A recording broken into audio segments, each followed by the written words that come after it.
Olá a todas e todos que nos acompanham, aqui quem fala é André Zanardo, estamos começando mais um episódio do nosso programa do Justificando e você pode ouvir a gente aqui na Rádio Brasil Atual às 9 da manhã, na 98.9 FM e claro, você pode escutar a gente aí no seu player de podcast favorito. Se você estiver escutando na rádio também não deixa de seguir a gente, porque assim você pode acompanhar o podcast do Justificando a hora que você quiser. Hoje, mais uma vez, minha companheira de bancada, Mabô, está aqui ao meu lado. Chega mais, querida. Oi, André. Oi, todos os nossos ouvintes. Mais uma semana quarentenados. Mais um ano. Eu fiquei pensando, já faz um ano que a gente comentou o primeiro discurso do Bolsonaro na ONU. Passou um ano disso. Nossa. E mais um ano que a gente tem que ouvir mentiras descaradas, né? Não, cada vez pior, né? Sim. Nossa, o tempo passou voando, amigo. Fiquei impressionada agora de lembrar que um ano atrás a gente estava comentando exatamente a mesma coisa. Mas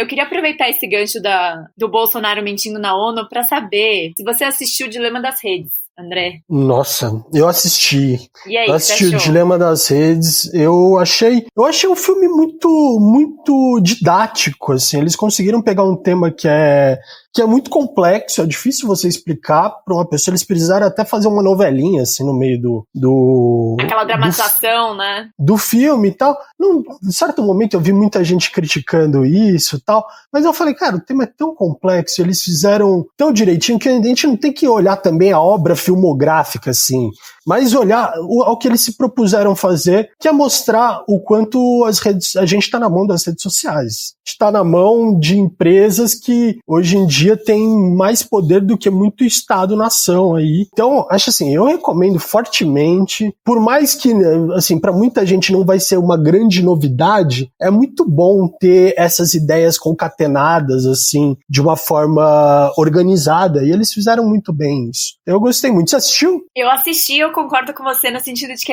eu acho que ele é bem pra quem tá começando esse debate, ele tem um papel, assim, muito educativo. Eu tava conversando com vários amigos que assistiram também, e falei, gente, quem tem que assistir esse filme mais do que nós são nossos pais. Tem um monte de galera, assim, da geração dos nossos pais que cai em corrente do WhatsApp, que acredita em tudo que lê, enfim, entra na onda da cloroquina e de qualquer coisa que esteja bombando no momento. E eu tenho uma crítica, mas assim, óbvio que cumpre esse papel, mas eu tenho uma crítica a esse filme, que eu acho que em algum momento eles meio que dão uma coisa meio diplomática no sentido de falar que, olha, veja bem, estamos tornando o debate político extremo em ambos os lados, querendo dizer, tá subindo a extrema direita e tá subindo a extrema esquerda. E aí uma hora eles mostram o governo da Espanha, o Pedro Sánchez, né, o primeiro-ministro de lá, eu falei, gente, extrema esquerda, calma, vamos lá também, né, que governo de extrema esquerda que tá ascendendo nessa era de redes sociais? Não sei, eu achei um pouquinho forçação nesse sentido, achei que eles estavam querendo dizer, tipo, veja bem, o debate tá poluído e deram uma deslizada ali. Mas em geral, eu acho que é um filme bem legal. Total, mas isso também é de se esperar, né? A gente não tá falando de uma produção revolucionária aí. Mas, no geral, acho que no geral tá ok. Sim, no geral tu cumpre seu papel, eu acho, sim. E vamos pro tema de hoje? Vamos! Hoje a gente vai falar sobre falácias do liberalismo com a ajuda de duas feras. A primeira delas é daqui da casa, Patrick Mariano, que é mestre em Direito pela UNB, e ele é integrante da Rede Nacional de Advogados Populares. Patrick, seja bem-vindo e já conta pra gente como é que tá essa sua experiência de, olha, eu expondo ele em Rede Nacional, de paternidade na quarentena. Fala, Mabô, fala, André, é um prazer voltar aqui, mas na verdade hoje eu volto mais como da bancada aqui para ouvir o Jones, então essa que é a minha alegria de voltar aqui com um convidado tão especial e que traz tanta renovação aí, né, pro povo brasileiro. Mas, falando então da maternidade, a experiência é fantástica, né? E você se colocar como pai e também tentar se colocar no lugar da mãe, eu acho que é um exercício muito pedagógico, assim, de construção e desconstrução, né? Mas tá ótimo, tá sendo uma experiência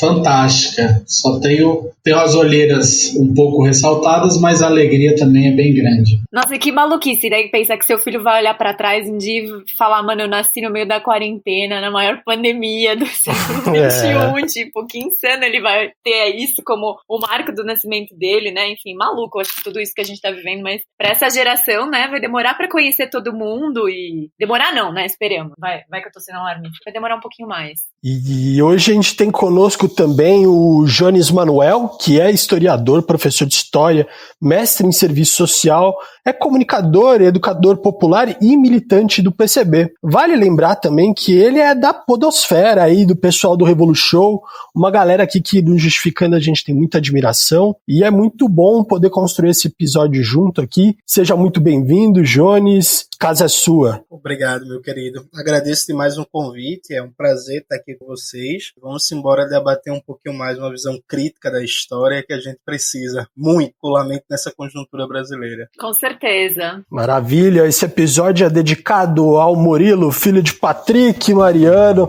E vamos aí, roda a vinheta que ele vai escutar esse episódio no futuro. Nossa, boa, amigo, adorei. Achei poético pra começar. Roda a vinheta. Bora.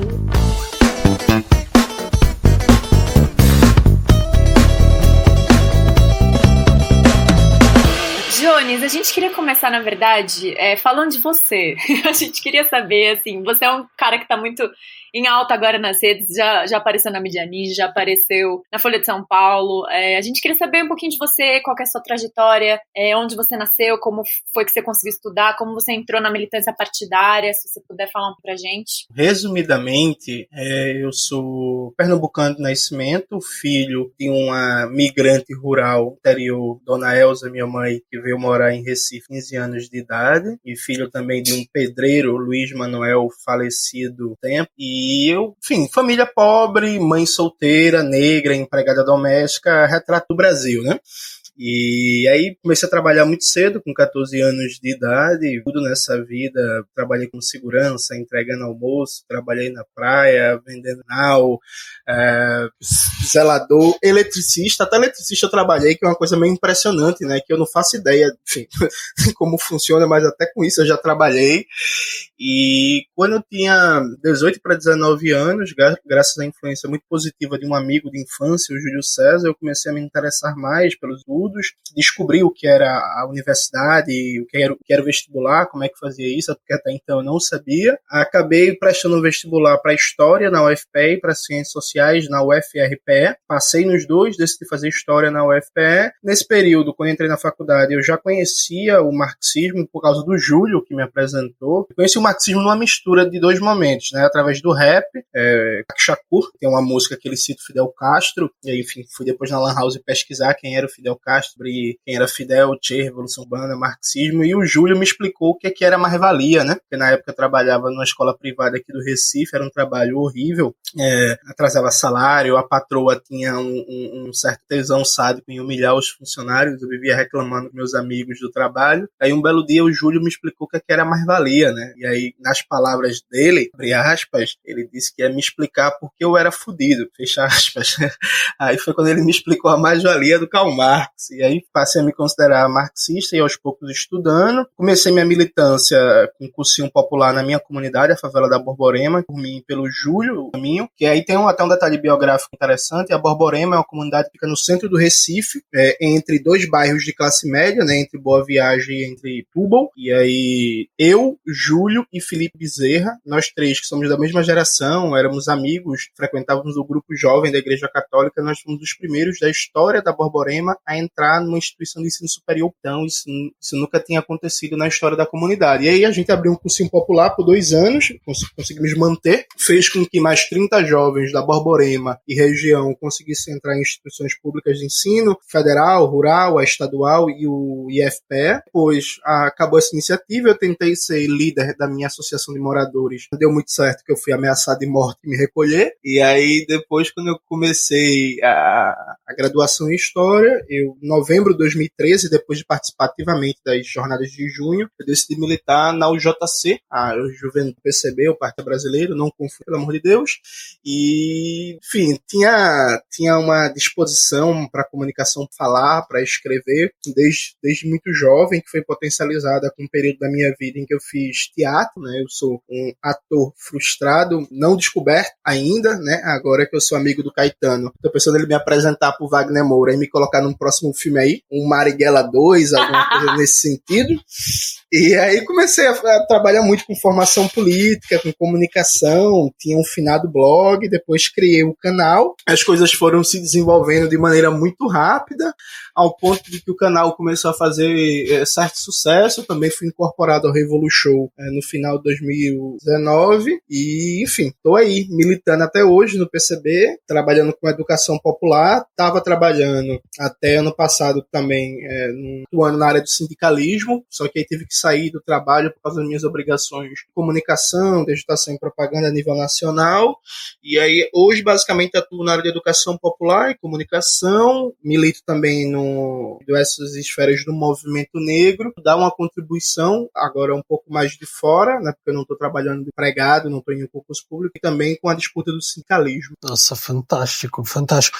E a gente viu aí que nesse seu desenvolver da história, mais recentemente tem toda a questão com o Caetano, né, que te conheceu o Caetano junto com a Sabrina Fernandes, e depois dessa história que vocês se conheceram, você conseguiu orientar aí o Caetano a algumas leituras, e me parece que o Caetano teve uma mudança de posição de uma vida inteira, né, com a leitura aí que você recomendou do Domênico Lossurdo. Aí eu queria que você falasse um pouco sobre isso, assim, sobre, falar um pouco por que o Lossurdo é importante e o que mudou, assim, qual que foi a estrutura central do pensamento que mudou no Caetano? Onde o toca, onde o tocou, e como que isso se deu? Conta um pouco pra gente. Eu vou começar com uma nota biográfica. Eu comecei meus estudos marxistas muito influenciado pela leitura da obra do Carlo Nelson Coutinho e do Leandro Kunda. O Carlo Nelson Coutinho, que era um filósofo de origem baiana, que fez a vida no Rio de Janeiro, um dos pensadores mais importantes da cultura marxista dos 40 anos, o Carlo Nelson ele era lukácsiano, né? Tinha muita influência do George Lukács, o filósofo húngaro marxista, considerado por muitos o maior filósofo marxista de todos os tempos. Eu era o segundo, o primeiro é Lenin, mas o Coutinho tinha muita influência do Lukács. Eu comecei a ler muito o Lukács e os lukácsianos brasileiros. Só que tinha um problema na abordagem lukácsiana do marxismo como é hegemônica no Brasil. O problema é que foi intensificado quando eu fiz a graduação e fui para o mestrado em serviço social, que a abordagem lukácsiana, ela destaca muito que a ordem burguesa não é capaz de promover a emancipação humana, ou seja, o capitalismo ele não é capaz de promover a emancipação humana, o fim da exploração, o fim da opressão, o máximo desenvolvimento do gênero humano, a liberdade genuína e por aí vai. O capitalismo ele é limitado à emancipação política, ou seja, a garantia da igualdade jurídico-formal entre todos os índios presentes na sociedade e a construção de uma ordem política, né, de uma república que, a nível jurídico-formal, trata todos como iguais, desconsiderando gênero, raça, riqueza e por aí vai. Se chama de emancipação política. E aí, essa abordagem marxista que eu fui formado, ela sempre destacou isso, né, que o capitalismo só garante a emancipação política e não garante a emancipação humana. Embora lendo bastante, enfim, tendo simpatia por essa abordagem, ela não casava com a minha vida real e concreta. Eu não vivia emancipação política nenhuma, sabe? Percebe? Tem um episódio que eu sempre gosto de contar, que eu acho que é muito ilustrativo da realidade brasileira, que é o seguinte. Quando eu tinha 11 anos de idade, a minha mãe tirou minha carteira de identidade, meu RG. Porque minha mãe tirou o RG de uma criança de 11 anos de idade. É costume comum nas favelas brasileiras, a mãe, via de regra, né, as famílias são só tocadas pela mãe, a mãe tirar o RG da criança ainda muito jovem, porque ela tem medo de quando a criança saia para jogar bola, para jogar videogame, para brincar com os amigos, ela seja assassinada e ela tem que ter no mínimo o RG no bolso para identificar o corpo. Concretamente, esse é o sentido. Então, quando minha mãe tirou meu RG com 11 anos, ela estava partindo do pressuposto que toda vez que eu saía de casa, eu poderia ser morto e, no mínimo, ter o direito de enterrar, né, o filho. Então, para isso, era necessária uma identificação. E esse pressuposto incorporado, ainda que não totalmente consciente, dado que uma consciência total desse pressuposto faria com que a vida, inclusive, fosse insuportável, ele é racional tomando as estatísticas brasileiras, correto? Assim, faz sentido o raciocínio. Então, não dá para falar que eu tenho igualdade jurídico-formal frente ao conjunto de outros indivíduos, por exemplo, das classes médias ou da burguesia, muito menos Estado de Direito, muito menos liberdades negativas negativas, ou os princípios do Estado de Direito, por exemplo, a garantia do direito de defesa, do devido processo penal e por aí vai. E aí eu vim percebendo que uma certa crítica marxista, que ao meu ver é hegemônica na universidade, ela é uma crítica que ela ocupa o liberalismo pela esquerda. Tentando explicar. É muito comum a gente ouvir dos marxistas que o problema do capitalismo é a desigualdade, né? Que o capitalismo é desigual. Então a crítica fica presa à esfera da circulação de riquezas e não à produção de riqueza. Então a premissa, o problema é a desigualdade está crescendo, a pobreza, e tira-se do centro o debate sobre a exploração da classe trabalhadora.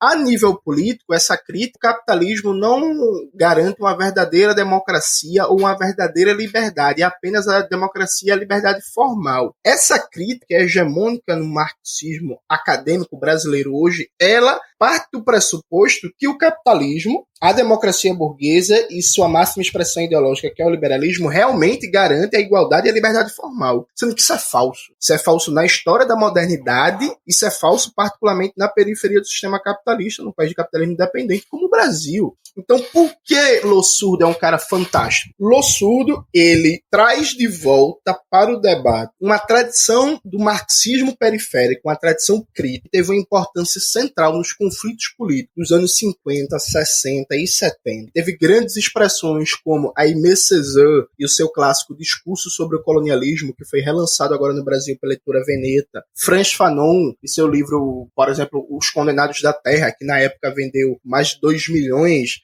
de cópias. Kwame Nkrumah, Agostinho Neto, Thomas Sankara, Mao Zedong, Ho Chi Minh, enfim, um conjunto de pensadores e pensadoras da periferia do sistema capitalista que não faziam a crítica ao capitalismo, de que o problema do capitalismo é que ele só garante igualdade e liberdade formal e má distribuição de riquezas. O problema do capitalismo nas colônias, nos países semicoloniais, é que, na verdade, ele nega a própria dimensão de humanidade para esses povos, nega a própria dimensão de humanidade, ele se constitui como regimes de ocupação colonial que é necessariamente militar, que organizam a desumanização total dos colonizados, com a negação de qualquer perspectiva de sujeito de direito, qualquer negação de liberdade formal, em que está sujeito a regime de segregação racial, de apartheid, trabalhos análogos à escravidão, campos de concentração, técnicas de extermínio em massa, técnicas de estupro em massa, violência sexual em massa, técnicas de tortura de maneira sistemática. Então a crítica do pensamento terceiro-mundista, de maneira geral, e do pensamento terceiro-mundista marxista em particular, ela é muito mais aguda, ela é muito mais dura, e ela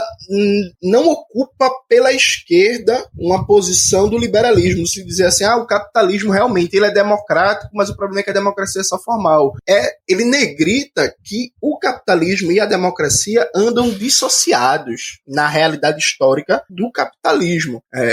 Um exemplo, acho que muito significativo disso, o Aimé Césaire, no discurso sobre o colonialismo, ele tem uma frase que é muito, muito forte. Nota esse trecho que na página 18 da edição da Veneta, o Aimé Césaire fala sobre a tradição liberal democrática, né, iluminista, e o nazismo. Abre aspas. Sim, valeria a pena estudar, clinicamente, em detalhes, os passos de Hitler e do hitlerismo e revelar ao burguês muito distinto, muito humanista e muito cristão do século XX que ele carrega consigo um Hitler sem saber, que Hitler vive nele, que Hitler é seu demônio, que ele vitupera. É por falta de lógica e, no fundo, que ele não perdoa em Hitler não é o crime em si, não é o crime contra o homem, não é a humilhação do homem em si, é o crime contra o homem branco, é a humilhação do homem branco. É de haver aplicado à Europa os procedimentos colonialistas que atingiram até então apenas os árabes da Argélia, os coolies da Índia e os negros da África. O argumento do Aimé Césaire é que o nazifascismo, que muitos consideram como a maior barbárie do século XX, é uma radicalização da tradição liberal ocidental aplicada na periferia do mundo, onde vive a maioria da humanidade, né? Até hoje a maioria da humanidade está na Ásia e na África, tomados os dois continentes em conjunto. Então, esse debate sobre o terceiro mundismo, esse marxismo periférico, como eu gosto de chamar,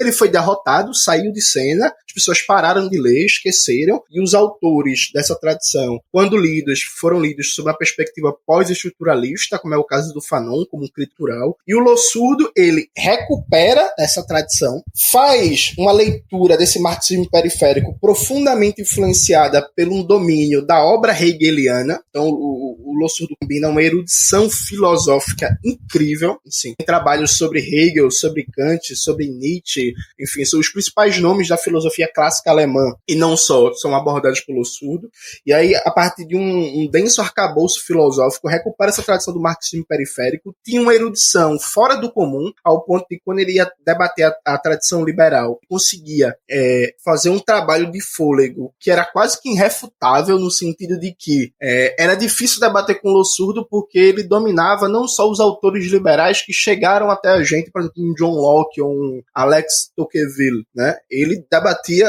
os autores liberais, por exemplo, que eram famosos no século XVIII, que hoje em dia mais ninguém lê, sabe? Então, assim, é outro patamar de debate, de domínio de uma tradição política, e consegue fazer uma crítica ao liberalismo, que a crítica ao liberalismo não é que o liberalismo só garante a igualdade formal, é muito pelo contrário. O liberalismo, historicamente, é constituído por 3 grandes cláusulas de exclusão, que inclui mulheres, classe trabalhadora, povos colonizados e população negra. Então, quem garantiu o direito de voto a todos, ao princípio de cada cabeça um voto, não foi o capitalismo e o liberalismo. Quem garantiu a igualdade formal para as mulheres não foi o capitalismo e o liberalismo. Quem garantiu que todos são seres humanos a despeito de sua raça, etnia ou do seu fenótipo também não foi o capitalismo. Então, o que balançou a cabeça do Caetano, que vem balançando a cabeça de muita gente, porque assim, antes do Caetano falar do Lossurdo no Bial, a obra do Lossurdo já vem fazendo um sucesso muito grande no Brasil. Eu tenho a felicidade de ser um dos principais divulgadores desse sucesso. Eu venho falando muito do Lossurdo. Meu curso, por exemplo, online, no Classe Esquerda, Domênico Lossurdo e Franz Fanon, Introdução ao Marxismo Anticolonial, já está com quase 3.000 inscritos. O Lossurdo, ele faz uma crítica ao liberalismo que tira o liberalismo do seu lugar cômodo. Por quê? O princípio dos últimos 30, 40 anos é o liberalismo dizer assim, olha, a democracia liberal era limitada, né? Mas todas as outras tentativas foram muito piores, totalitárias e por aí vai, né? Então, é melhor a igualdade formal do que nada. Aí o Lossurdo faz um caminho que é, opa, não, mas peraí, igualdade formal.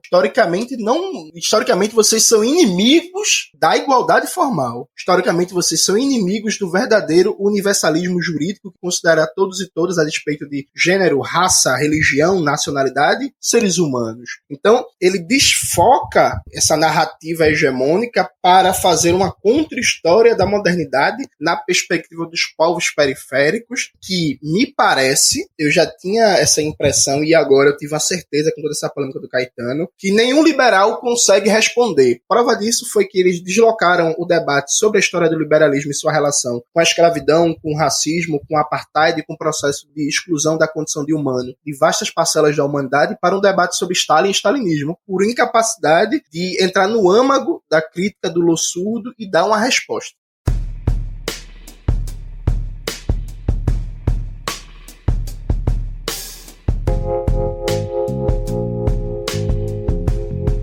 Ô, Jones, eu queria aproveitar aqui o gancho, colocar uma questão que tem me intrigado, assim, né, que eu queria que você abordasse. No momento histórico, né, no Brasil, momento de crise econômica, crise ambiental, crise política, que já vem de alguns anos, em que a esquerda sofre, na verdade, um recuo, né, ela é praticamente tirada do poder entre aspas, né, tirada da presidência aos chutes.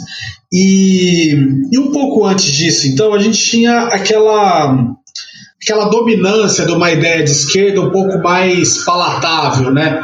Digamos, os termos eram o republicanismo, tinha que tomar o cuidado, porque a gente precisa ir conscientizando, mas não podemos ser muito radical, não podemos falar de certas coisas, nem enfrentar certos temas, né?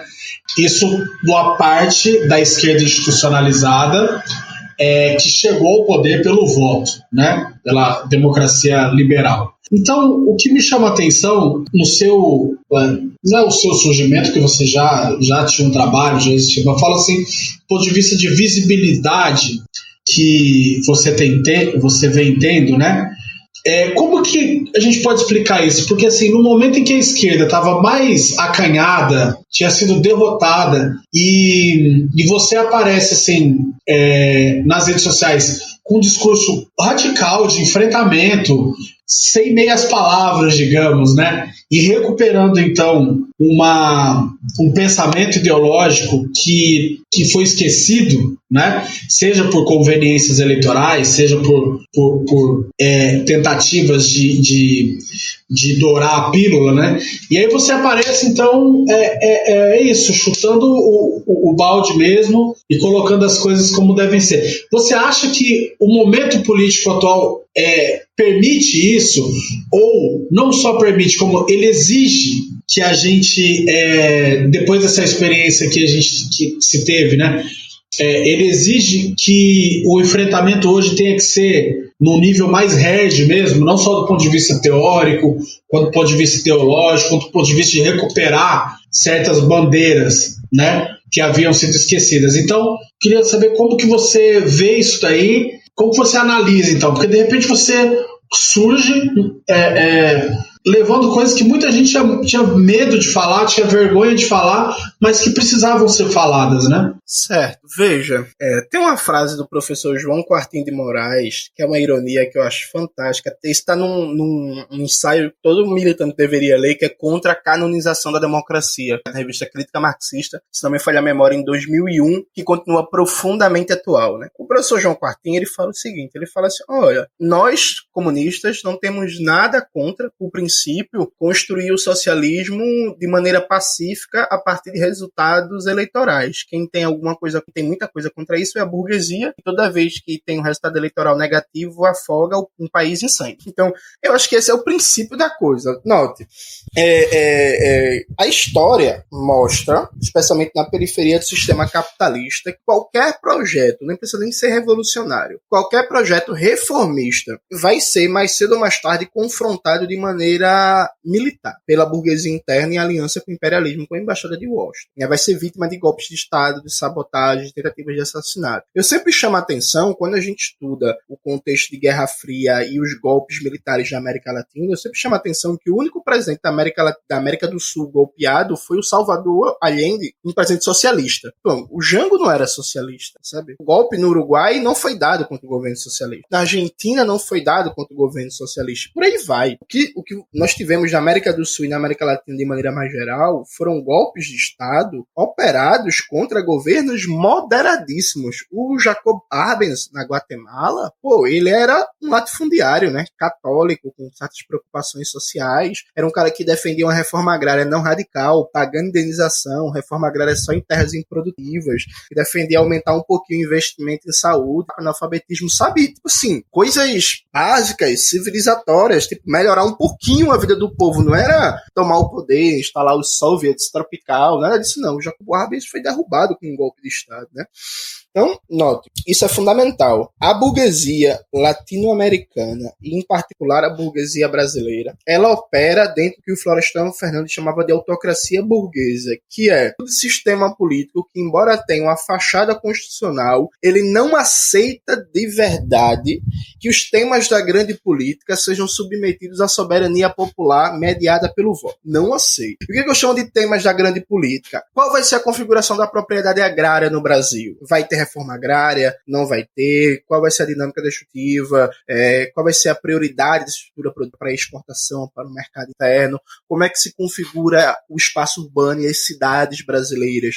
Quem define o planejamento urbano? Como? Quem define o preço dos aluguéis? Enfim, esses temas, note, não se configuram em si como um socialismo, revolução, nem nada disso. A gente sabe que todo regime capitalista, o mais fofo que aparenta ser, o povo gosta muito da social-democracia nórdica, né? Enfim, por mais fofo que aparenta, ele não coloca em questão as relações capitalistas de produção. É por isso, inclusive, que Marx falava que todo o regime capitalista era uma ditadura da burguesia. E muitas pessoas não compreendem, acham que Marx está falando de ditadura no sentido jurídico-liberal. A ditadura no sentido de que não importa quão democrático seja o regime político, a propriedade privada dos meios de produção não está em questão. Ela é intocável, ela é inquestionável. Só que, em alguns países do capitalismo central, é colocado em jogo os temas da grande política, percebe? Na América Latina e no Brasil, não pode. Toda vez que você pensar em nacionalizar riquezas estratégicas, toda vez que você pensar em reforma agrária, toda vez que você pensar em reforma urbana, toda vez que você pensar em erradicar de verdade o analfabetismo e socializar o ensino superior, democratizar buscar de verdade a cura e o acesso à informação,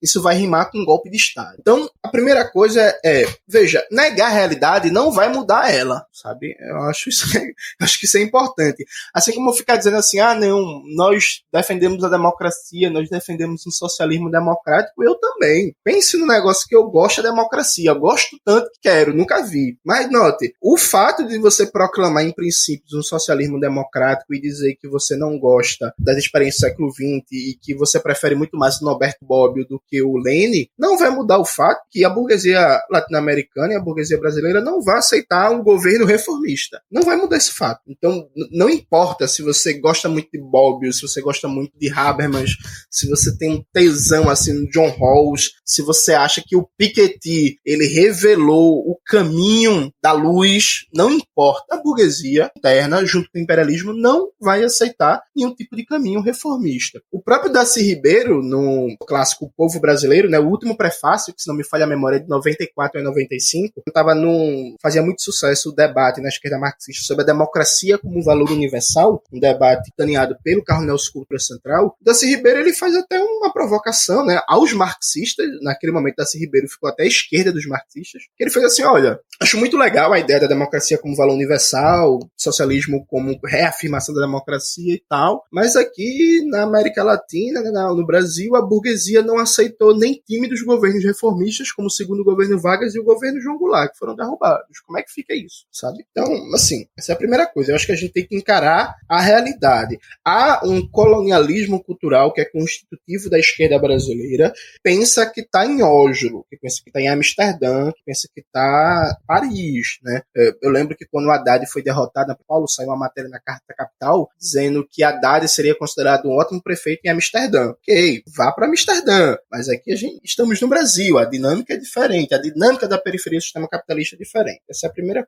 A segunda é que essa esquerda brasileira, formatada nos últimos 30, 40 anos, ela provocou uma derrota histórica. Note, a classe trabalhadora nunca recebeu tantos ataques como agora. Se você junta contra a reforma trabalhista, PEC da morte, né, a emenda constitucional 95, chamada PEC do teto, contra a reforma da Previdência, a chamada MP da liberdade econômica, e aí, junto com o genocídio da pandemia e todo o processo de desmonte de políticas públicas, políticas sociais e precarização do serviço público, e agora a proposta de contra-reforma administrativa, a classe trabalhadora brasileira nunca apanhou tanto agora. Veja, são coisas que nem ditadura empresarial militar, nem o governo FHC, nem o governo Collor teve a coragem de mexer.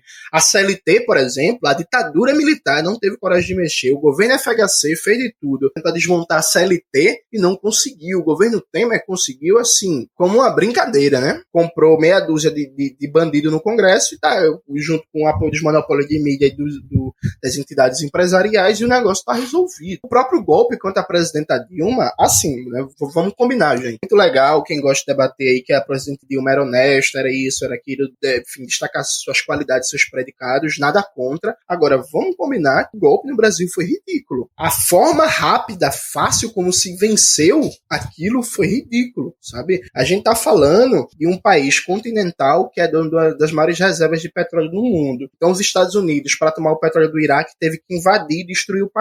Estão tentando há 7 anos dominar a Síria e não conseguem. Percebe? Querem derrubar a Venezuela também, né? Querem derrubar a Venezuela há 20 anos, sabe? Desde que Chávez ganhou a primeira eleição em 99 e não conseguiram. Estão comendo piaba maçu. A Venezuela está numa situação complicadíssima, a vida do pior a cada dia, mas assim, não caiu. A Bolívia, mesmo com um golpe vitorioso, a reserva de energia, de força política e moral das esquerdas é tão grande que vai ter que ter outro golpe agora, porque senão a esquerda ganha a eleição no primeiro turno. Ou fraude a eleição ou tem outro golpe, porque a esquerda ganha a eleição no primeiro turno, percebe? No Equador, a força também é tão grande que ano passado não, começo desse ano, né? Porque esse ano é estranho. Teve um grande levante de massas contra o governo do Lenin Moreno, e o governo do Equador está usando o termo da moda hoje em dia de lawfare para barrar o Rafael Correa e barrar uma série de líderes de poder concorrer à eleição, porque senão sabe que perde, né? Então, nada disso aconteceu no Brasil. O Brasil, Dilma foi derrubada sem quase impacto nenhum nas ruas, só foi pra rua quem já era meio que militante organizado ou difusamente de esquerda. A massa do povão não foi pra rua, fato.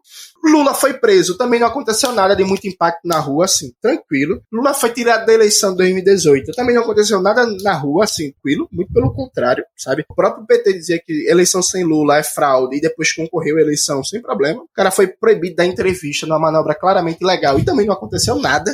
Ou seja, essa esquerda ela foi incapaz até de defender o seu próprio legado governativo. Não é que ela foi incapaz de barrar a ofensiva burguesa só. Não é só isso, que em si já é bastante grave. Ela foi incapaz de defender o seu legado. E aqui, eu como militante do PCB, eu sempre gosto de fazer um paralelo histórico, que é o seguinte. Era o principal esporte da esquerda brasileira, especialmente nas universidades dos anos 70 e 80, bater e criticar o PCB. Porque o PCB era o principal partido da esquerda brasileira, o maior partido da classe trabalhadora, o maior partido marxista, e no golpe de 64 a gente foi derrotado de maneira também ridiculamente fácil. Todo mundo saiu batendo no PCB em Prestes, nos seus teóricos intelectuais como Nelson Werneck Sodré, disso só salvou o Caio Prado Júnior. Todo o resto foi postracismo e tanto que se bateu. Embora tenha muitos exageros e distorções, eu aceito a premissa do debate que a estratégia política hegemônica nas esquerdas brasileiras e taneada de maneira central pelo PCB, a estratégia democrático-nacional foi derrotada no golpe de 64, portanto deveríamos formular uma outra estratégia, uma outra cultura política. Eu aceito essa premissa, embora discorde do balanço liquidacionista que se fez dessa cultura política. Porque agora a gente não deveria fazer a mesma coisa? Porque me parece que a derrota agora foi inclusive mais vergonhosa que 64. Pior. 64 não, porque menos... foi uma derrota respaldada pelo voto, né? Isso que eu achei complicado. É bem complicado. Em 64 a gente tem a desculpa que eles tinham as armas e a gente não tinha. O que pra mim é uma desculpa meio feiosa, porque assim, todo mundo sabia que o golpe viria. Mas ok, é uma desculpa que, sabe, dá pra dialogar. Agora foi diferente. E essa esquerda não consegue dar resposta. E aí vem, especialmente da nova geração da juventude, um clamor por uma análise e uma concepção de política realmente radical. Mas não radical no sentido que a propaganda liberal hegemônica coloca a palavra radical de maneira demonizada, né? Diabolizada. Então, radical como irracional, como louco. Radical no sentido de pensar estruturalmente o capitalismo dependente, essa democracia, esse Estado burguês dependente, e oferecer uma alternativa revolucionária, uma estratégia revolucionária, falar da revolução, falar do poder popular, considerando que na América Latina, fora de uma alternativa do poder popular, a gente não consegue nenhum básico. Só para concluir essa resposta, um dado que eu sempre chamo a atenção. Vocês já repararam como o Brasil teve governo neoliberal de direita, teve governo de centro-esquerda, teve governo neoliberal maluco com Collor, teve governo, sei lá como chama o governo Sarney, sabe? Teve governo golpista, teve tudo. Uma salada mista. Mas o Brasil nunca conseguiu um dado básico, por exemplo, erradicar o analfabetismo. Então, note, não é que a gente tem que fazer a revolução, como alguns marxistas gostam de colocar, e eu acho isso horrível, né, para uma abstrata fim da alienação, um reencontro do gênero humano com a sua essência, etc. Não, veja, o Brasil tem proporcionalmente menos cobertura de água e esgoto que o Iraque depois de 15 anos do Iraque sendo bombardeado pelos Estados Unidos. O Brasil nunca erradicou o analfabetismo, o Brasil nunca fez uma reforma agrária digna desse nome, nem próximo disso. O México fez algo, embora tenha sido revertido, a Bolívia fez, o Peru fez, a gente nunca nem sequer chegou perto. O Brasil não conseguiu erradicar a fome, mesmo na época do governo Lula, que o Brasil saiu do mapa da fome, saiu por um critério meio ceboso que se usa, que eu acho muito complicado, que é pelo número de calorias que você faz a ingestão diária, né? Então, se você consome acima de 2.500 calorias, você saiu da situação de fome. Se eu comer pão com ovo no café da manhã, no almoço e na janta, vou estar ingerindo 2.500 calorias, o que não significa necessariamente ter superado a fome. Mas, enfim, sei que nenhum dos problemas fundamentais do Brasil, não importa que ciclo político a gente viva, seja um ciclo desenvolvimentista com JK, seja um ciclo desenvolvimentista de direita com a ditadura, seja um ciclo neoliberal, seja um ciclo social-liberal com o PT, agora um ciclo liberal fascista, nenhum dos problemas fundamentais da classe trabalhadora é resolvido e todas as vezes se coloca a culpa numa espécie de falta de diálogo na esquerda, ou que a esquerda foi muito radical, Lula, né? A mídia burguesa pinta o PT como radical, sabe? Um negócio surreal. Quando, na verdade, o verdadeiro problema é que, como diria o Florestan Fernandes, infelizmente, na autocracia burguesa, essa é a dinâmica. É máxima dominação sobre baixo, com a construção de um consenso de legitimação do regime político, com algumas poucas migalhas a nível de riqueza. E aqui não tenho nenhum tipo de demofobia de chamar Bolsa Família de Bolsa Esmola. Fala-se migalhas no sentido total da riqueza socialmente produzida, a classe trabalhadora se apropria de uma parcela ínfima que volta em forma de políticas sociais, políticas públicas, serviços públicos. E a gente precisa mudar isso a partir de uma proposta radical, de uma proposta revolucionária, de uma proposta de poder popular, realmente.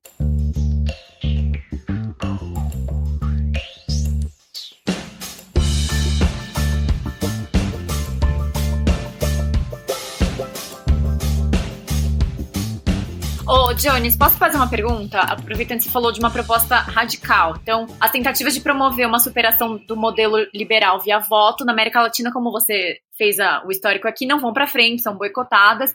Então, a via para chegar nesse novo modelo de sociedade, você não entende que é o voto? Seria uma libertação da esquerda dessa pretensão eleitoral? Não. Veja, o voto ele é importante. Sobre várias dimensões. Inclusive, um dos períodos que o Brasil chegou mais perto de uma revolução foi a partir de um discurso legalista, né? A campanha pela legalidade em defesa do Jango assumir o seu mandato, quando o Brizola, junto com os comunistas, armaram o povo, conseguiram apoio até do exército. O Brizola estava disposto a pegar o povo armado, sair do Rio Grande do Sul até Brasília, para tomar Brasília, destituir o Congresso, convocar novas eleições, empossar o Jango lá com plenos poderes. Isso foi um dos momentos mais próximos que a gente chegou de uma Revolução Brasileira. E era um discurso legalista, sabe?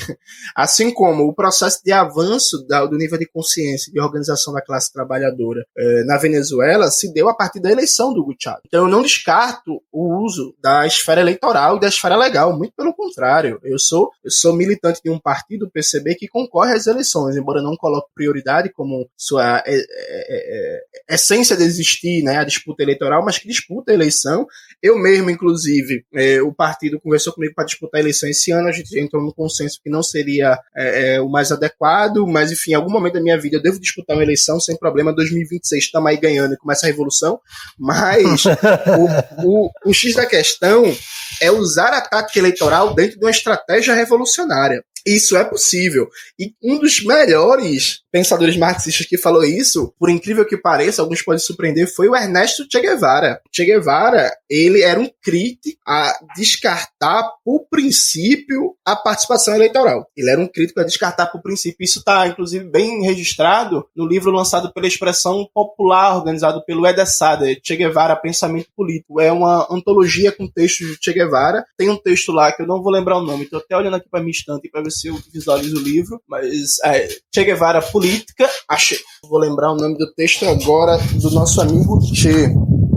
Crítica da Via Pacífica. Esse é o nome do texto. Crítica da Via Pacífica. E o Che Guevara, ele fala o seguinte, olha, a gente não pode descartar por princípio participar da eleição, não. O X da questão é uma série de táticas associadas à disputa eleitoral. Por exemplo, quando a gente ganhar a eleição, a gente vai ter mobilização popular, vai ter preparação para garantir o exercício do governo e se defender contra golpes de Estado. Como? Como a gente pode participar da eleição sem estimular uma consciência pacifista e ilusória na classe trabalhadora? Enfim, ele coloca uma série de mediações táticas em torno da questão do participar da eleição, mas ele coloca, frente ao movimento de massas em ascensão, a eleição pode ser um instrumento de crescimento desse movimento de massas e pode ser um instrumento de maior organização e politização, que inclusive foi o que aconteceu na Venezuela. O X da questão é que a gente participa da eleição não usando ela como um instrumento de elevação da consciência e organização da classe trabalhadora numa perspectiva de uma estratégia radical. Participa da eleição para deixar a classe trabalhadora mais domesticada, mais alienada e mais presa à ideologia burguesa.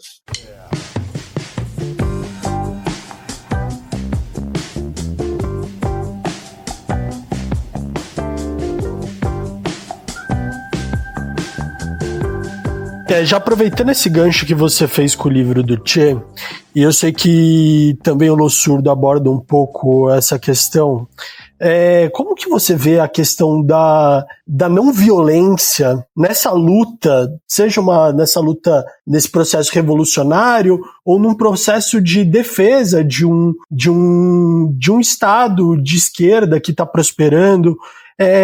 Qual que é o limite disso? A não violência, ela é um objetivo? Ou se a violência é permitida, quais são os limites? Qual que é a sua legitimidade? Então, tu sabe que a direita pegou um trecho meu de um debate que eu falo sobre violência revolucionária, tá rodando por todo canto pra bater em mim, né? A direita e os liberais.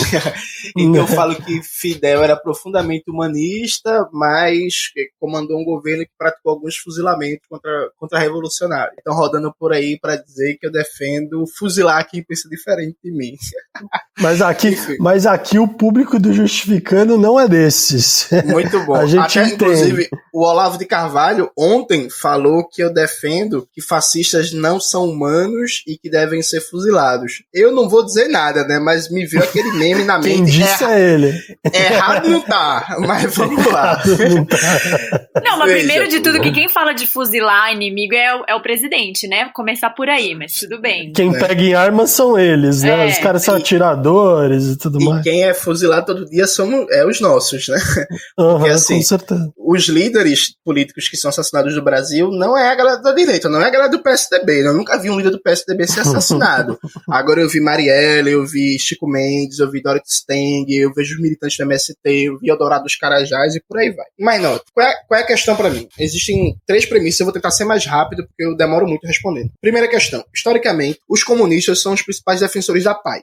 Não os únicos, evidentemente, sem tirar o mérito dos anarquistas, trabalhistas, social-democratas e por aí vai, socialistas, ecologistas, enfim. Mas veja, aqui no Brasil, por exemplo, o Brasil só não entrou na Guerra da Coreia, não enviou tropas por causa da campanha do PCB, campanha grandiosa contra o envio de soldados brasileiros na Guerra da Coreia. Assim como a campanha contra a Guerra do Vietnã, a campanha contra o início da Segunda Guerra Mundial, tocado pelos comunistas mundo afora. Então, historicamente, o movimento comunista é o grande defensor da paz no século XX. E é que um liberal pode ouvir isso e ficar horrorizado, falar da invasão de Praga em 68, falar da invasão da Hungria em 56, tudo isso é verdade, não muda o fato que, historicamente, nós fomos os principais defensores da paz, promovendo várias campanhas contra a guerra e inclusive, guerras estimuladas, em sua imensa maioria, pelo Ocidente, personificado pelos Estados Unidos e pela OTAN, que é a maior máquina de guerra que a humanidade já viu. Maiores dúvidas, inclusive, assistam um brilhante documentário do diretor John Pilger, Guerra à Democracia. Vale muito a pena. É uma aula de história. E aí, esse é o primeiro argumento. Historicamente, nós somos defensores da paz. Segundo argumento, há um processo de naturalização e invisibilização da violência, tanto na história capitalista de maneira mais geral, quanto no nosso cotidiano. Então, o Slavoj Zizek, ele tem uma ironia que eu acho muito, que ele fala assim, olha, não existe um movimento, um manifesto capitalista, no sentido de que a gente fala das mortes no processo de colonização da América, a gente fala das mortes nas ditaduras empresariais militares, a gente fala das mortes no fascismo, a gente fala das mortes na invasão do Iraque, na invasão do Afeganistão, no golpe de Estado fascista na Ucrânia, na guerra da Síria, mas nunca tem responsáveis, percebe? Assim, parece que não tem mentores intelectuais, parece que não tem responsáveis, parece que a violência é um dado que não tem significação teórica, não tem significação política, não tem significação ética e nem moral. Então, por exemplo, quantos de vocês já viram alguém chamar o Henry Truman de um assassino genocida? Eu nunca vi. Eu só vi chamar ele de um assassino genocida. Para o nosso ouvinte, o Henry Truman era o presidente dos Estados Unidos que autorizou o uso da bomba atômica contra civis, que é responsável pelo maior massacre no espaço-tempo da história da humanidade. Nunca tantos seres humanos foram mortos num período tão curto de tempo. Ninguém chama o cara de genocida. Ninguém chama o cara de assassino. Ô, Jones, vou chamar ele de genocida junto com você, cara, pra você não ficar sozinho nessa aí, não. É isso.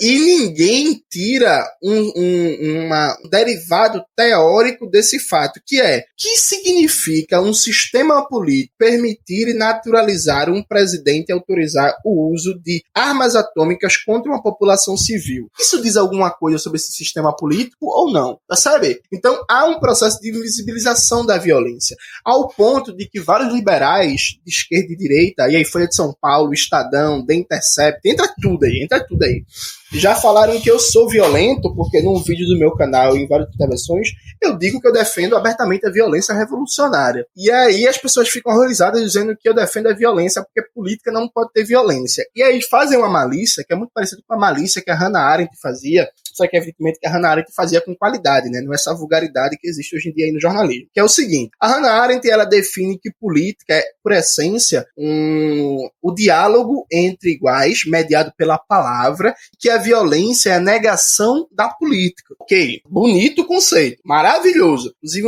uma definição parecida de política está na obra do Habermas também. Aí, massa, quando a Hannah Arendt ela vê o movimento negro radical nos Estados Unidos, ali nos anos 60, ele diz que aquele movimento não é político, porque ele é violento. Qual é a malícia embutida na história? A Hannah Arendt, ela, embora cite a violência racista histórica dos Estados Unidos, que, vamos lembrar, depois da Revolução Liberal Americana, a escravidão não foi extinta, muito pelo contrário, ela foi ampliada. Os primeiros presidentes dos Estados Unidos eram proprietários de escravo. Após o fim da escravidão, com a Guerra Civil, que matou quase 1 milhão de pessoas, foi instituído o regime de segregação racial Jim Crow, que só foi formalmente finalizado em 1965, e nesse meio tempo se terminou de exterminar 18 milhões de indígenas do século XVII até o comecinho do século XX. 18 milhões de povos originários, chamados genericamente peles vermelhas, foram exterminados nos Estados Unidos. Fecha esse parênteses. Então a Hannah Arendt, ela cita esses dados, só que ela não considera isso como uma violência ao ponto de negar a política. Então a violência só nega a política quando é a violência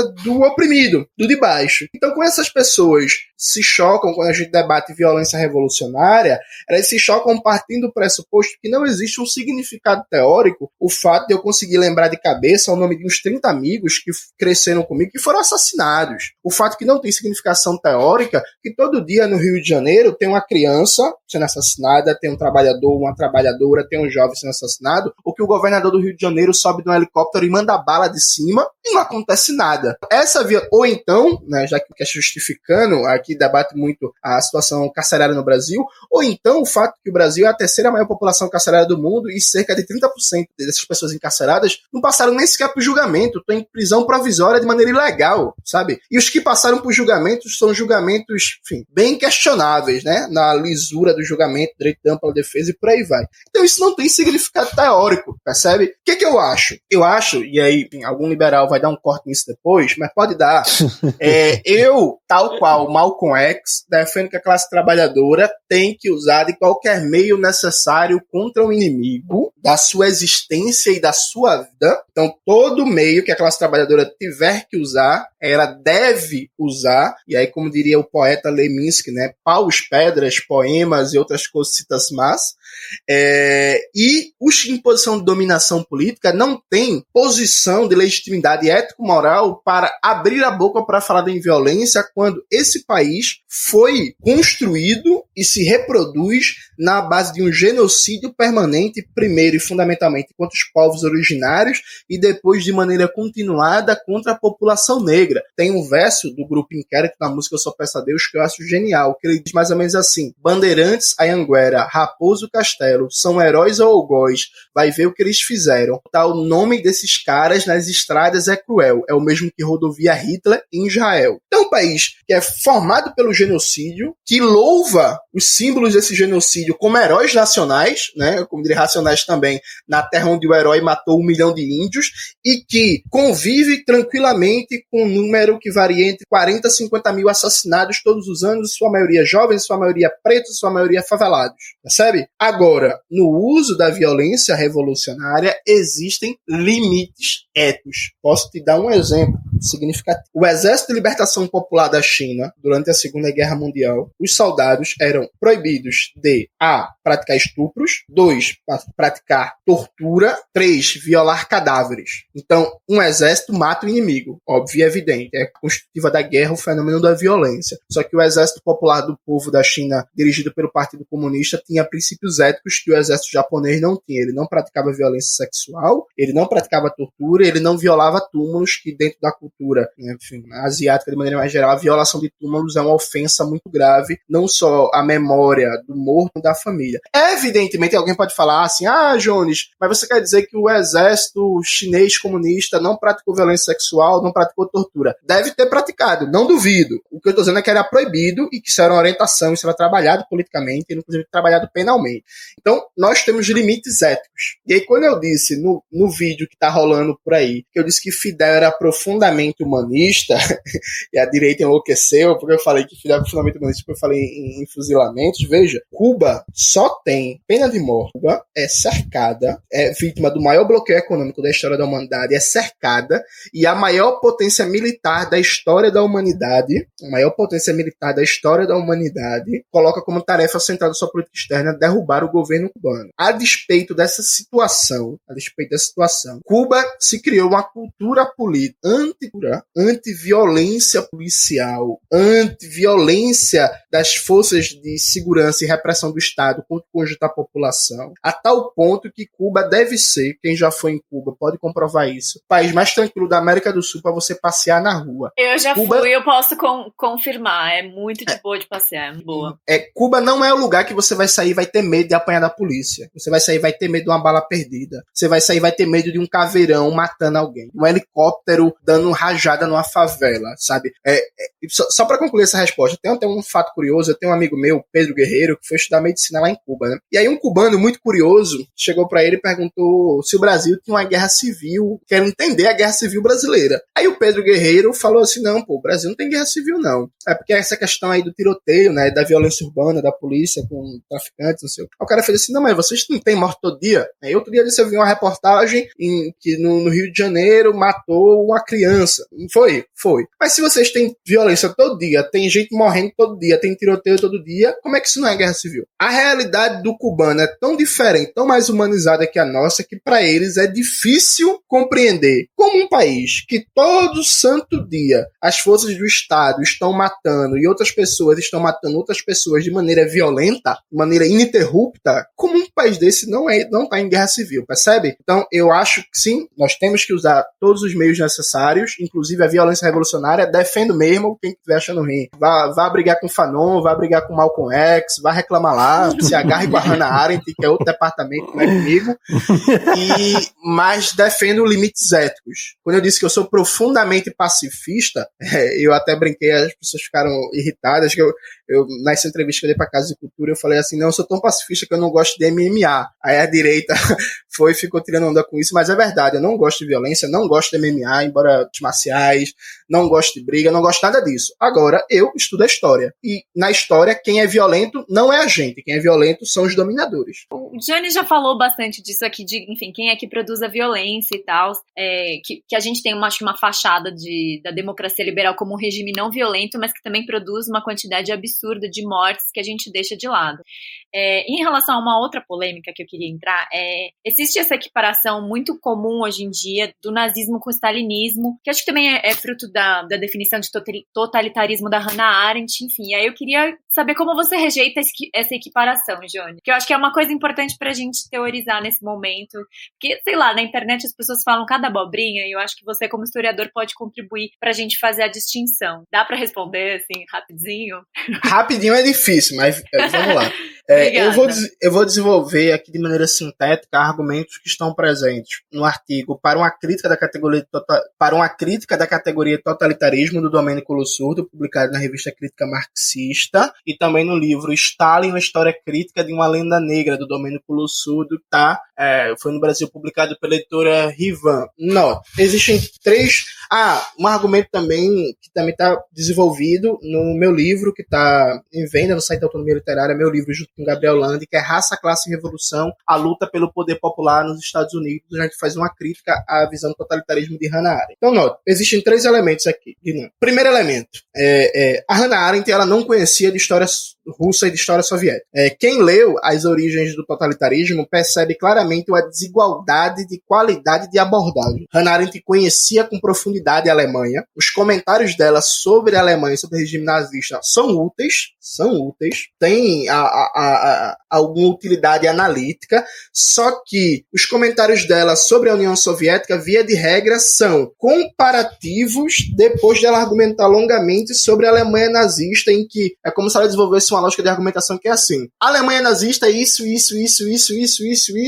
e a União Soviética também por causa disso. Então há claramente ali uma desigualdade de abordagem por uma desigualdade de conhecimento. E aí eu argumento isso no prefácio desse meu livro, O Raça, Classe e Revolução. A Hannah Arendt, o projeto inicial do livro era um livro sobre o imperialismo racial. A Hannah Arendt colocava que o imperialismo racial é que era a verdadeira fonte do totalitarismo. É por isso que o primeiro capítulo, a primeira parte do livro é sobre o antissemitismo, a segunda parte é sobre o imperialismo. Sendo que até a terceira parte do livro foi escrita durante a Guerra Fria. Então, assim, acabou a Segunda Guerra Mundial, se reconfigura o mundo, acaba a frente ampla ali ocidental entre Inglaterra, União Soviética e Estados Unidos, e a Hannah Arendt tira de contrabando aquela terceira parte do livro, que, de novo, para quem lê o livro dela, percebe que não tem conexão, não tem continuidade. Você lê a parte sobre o antissemitismo, você pensa assim, legal, boa abordagem. Aí você lê a segunda parte do livro, legal, boa abordagem. Quando você lê a terceira, você termina de ler a terceira parte do livro, você se pergunta, certo, mas qual é a relação da terceira parte com a primeira sobre o antissemitismo? Não tem. Então, é um livro meio que, enfim, Frankenstein, é isso, essa é a palavra, é um Frankenstein, em que era um livro sobre imperialismo racial, que depois virou um livro de ataque à União Soviética, sendo que ela não tinha nem sequer conhecimento e profundidade sobre a União Soviética. Então, assim, do ponto de vista historiográfico, tem vários absurdos. Por exemplo, a Hannah Arendt, ela fala que o Stalin confiava no Hitler e que nem suspeitava dos planos de invasão da Alemanha nazista. Isso é um absurdo. Isso é a mesma coisa que, sei lá, um astrônomo falar que a Terra é plana. É esse o nível do negócio. Ou então, a Hannah Arendt trata o aparelho do Estado soviético com a capacidade de controle e vigilância onipresente comparável ao aparelho do Estado alemão. Isso é absurdo. Os historiadores, cientistas políticos e sociólogos da escola de análise soviética mais recente, eles colocam que o Estado soviético só conseguiu garantir a sua conformação enquanto Estado, no sentido weberiano, do monopólio da violência no total do seu território, da segunda metade dos anos 30. Então, o Estado soviético, mesmo que ele quisesse ser totalitário, ele não podia ser totalitário porque aquilo era uma bagunça, porque foi um Estado montado pós Primeira Guerra Mundial, Guerra Civil,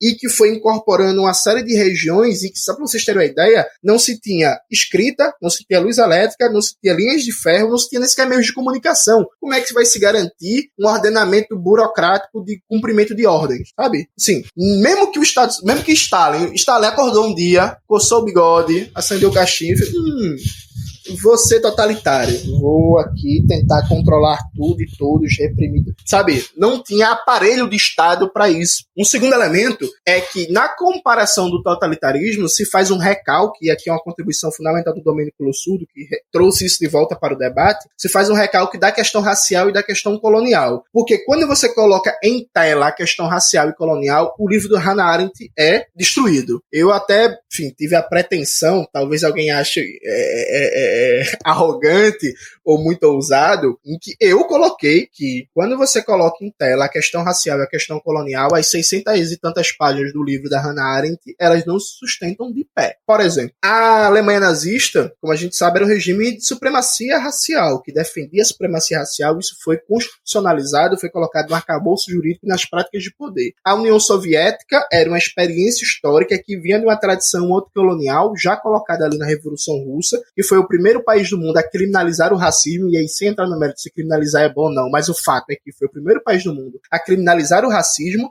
a facultar o direito de voto a todas e todas, a despeito das questões de raça e etnia. Tinha mais de 40 nacionalidades diferentes ali na União Soviética, instituiu uma forte e firme propaganda antirracista nos seus aparelhos culturais, no cinema, na educação, no teatro. Sempre cito o exemplo do famoso filme O Circo, que foi assistido por 10 milhões de soviéticos, que era fizeram uma propaganda, um panfleto antirracista, inclusive está disponível aí na internet, assistam, vale muito a pena. Só para vocês terem uma ideia, o filme O Circo conta a história de uma mulher que era mãe solteira, que teve um filho negro de um imigrante africano que acabou morrendo, e o dono do circo era nazista e perseguia a mulher porque ela era mãe solteira e porque ela tinha um filho negro. E aí, no final, o dono do circo é expulso do circo, os trabalhadores tomam um circo para fazer incrível. a autogestão dele, e todos os trabalhadores do circo passam a cuidar da criança como se a criança fosse filho de todos, amando e respeitando a criança negra, sabe? Esse foi o filme que passava na União Soviética nos anos 30, enquanto Hitler estava dizendo que o negro era inferior e não queria cumprimentar o Jesse Owens, que ganhou a medalha de ouro na Olimpíada de Berlim. Então, assim, e enquanto isso, inclusive, os Estados Unidos tinham o regime de supremacia racial Jim Crow. Então, assim, dizer que o regime nazista e o sistema político soviéticos eram iguais é desconsiderar que, enquanto a Alemanha nazista era a radicalização da tradição liberal imperialista de supremacia racial, de colonialismo, que estava presente no Império Inglês, estava presente no Império Francês, estava presente dentro do próprio Estados Unidos, estava presente na América Latina e estava presente em toda a Europa, a União Soviética era a exata antípoda disso. E aí você pode gostar ou não do Stalin, ter simpatia ou não pelo Stalin, você pode achar o Stalin horrível, você pode olhar pro Stalin, lembrar do Mario Bros, tem algum trauma aí, não ganhava no Nintendo e aí não gosta do Stalin, mas o fato objetivo é que durante todos os anos 30, o Stalin tem uma série de intervenções políticas, seja escritas, seja em discursos, em que ele faz um discurso contra o antissemitismo, contra o racismo, contra o colonialismo e contra as teorias de superioridade racial. Ah, Jones, mas a União Soviética também teve problemas de perseguição a minorias étnicas e raciais. Esse é um debate muito longo. O conjunto de historiadores, hoje, fala que a União Soviética foi pioneira no que a gente chama hoje de ações afirmativas para a promoção de minorias nacionais, e que hoje se questiona se as perseguições eram realmente de critério étnico-racial, porque assim, ninguém nega que as perseguições existiram, isso é um negócio importante. Tem gente que diz, Jones é stalinista e ele nega a repressão. Ninguém nega, desconheço, sabe? Mas existe um debate muito longo, por isso que eu recomendo o livro do Lossurdo, porque o Lossurdo ele faz um debate sobre essa questão de minorias nacionais da União Soviética com a literatura mais recente, especialmente os que falam e que não tem nenhuma simpatia pelo Stalin, nem sequer pelo marxismo, da União Soviética como a primeira grande experiência mundial de ações afirmativas. Esse é o segundo ponto. Um terceiro ponto fundamental é que se faz uma comparação, se usa o que o Lossurdo chama de o sofisma de Talmud, que é o seguinte, note, não dá para você comparar um país em estado de exceção com um país em estado de normalidade. Como assim? Os Estados Unidos, durante a Primeira Guerra Mundial, foi instituído um comitê para a gestão das informações públicas que censurava toda qualquer propaganda anti-guerra, toda qualquer propaganda pacifista contra o envolvimento dos Estados Unidos na guerra e distribuía todo dia 18 mil notícias diferentes para circular nos jornais. Então, na prática, qualquer nível de liberdade de imprensa nos Estados Unidos foi anulado durante a Primeira Guerra Mundial. Ok, eu posso pegar esse período dos Estados Unidos, comparar com o Brasil de 5 anos atrás para dizer que a democracia brasileira é mais democrática que a estadunidense, esse procedimento não faria sentido, porque eu estou comparando os Estados Unidos num momento de exceção política, um contexto de guerra mundial, com o Brasil numa situação de normalidade geopolítica, percebe? O que é que se faz com a União Soviética? A União Soviética, depois que tem a Revolução Russa, ela é invadida por 17 potências reacionárias, financiadas, que foram, não só mandaram exércitos, armas, homens, como financiaram também a oposição monarquista e fascista para derrubar o regime soviético. Em seguida, a União Soviética foi cercada, bloqueada, ameaçada, sabotada de todas as formas possíveis e imagináveis. Hoje, inclusive, estão disponíveis os documentos do serviço secreto inglês, mostrando quantos eles atuavam para